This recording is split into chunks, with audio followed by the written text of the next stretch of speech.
Have you got a project risk management budget?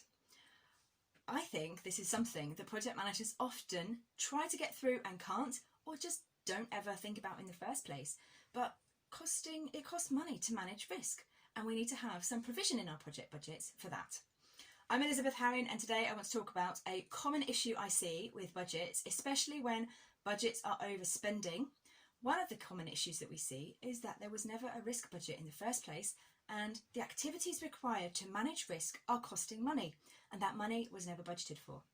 So at this point, you're probably thinking, great, I've got my risks, I've identified them all, and we are golden, we've got everything we need. But the activities that you want to do to mitigate, to manage, to transfer those risks could cost you something. And if you haven't worked that out, at the point you come to put your management plan into place, you have got nothing that will fund those activities.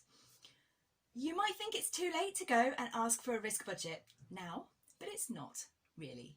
You can talk to your sponsor and say, look, you've been through the risk log, you have worked out a risk budget that's appropriate in order to do the investment required to mitigate actively against these risks. Would they like to fund that activity? And it's within their power to say yes and give you the money, or to say no. So let's assume that they say no. How are you then going to fund your risk management activities? Well, then you've got another choice. Do you fund them at all? Do you just say, we'll only do the stuff we can do for free, and anything else that costs money we don't do?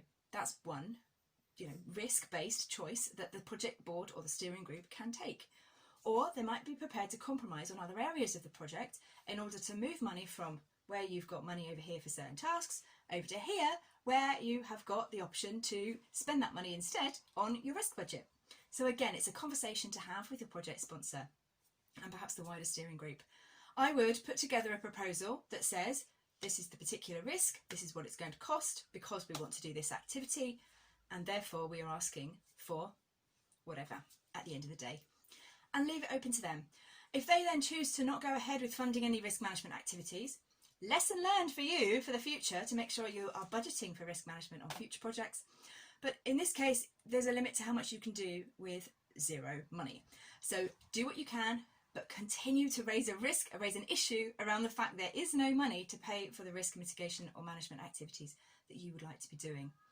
It's all about talking and transparency and trying to do the best with what you've got.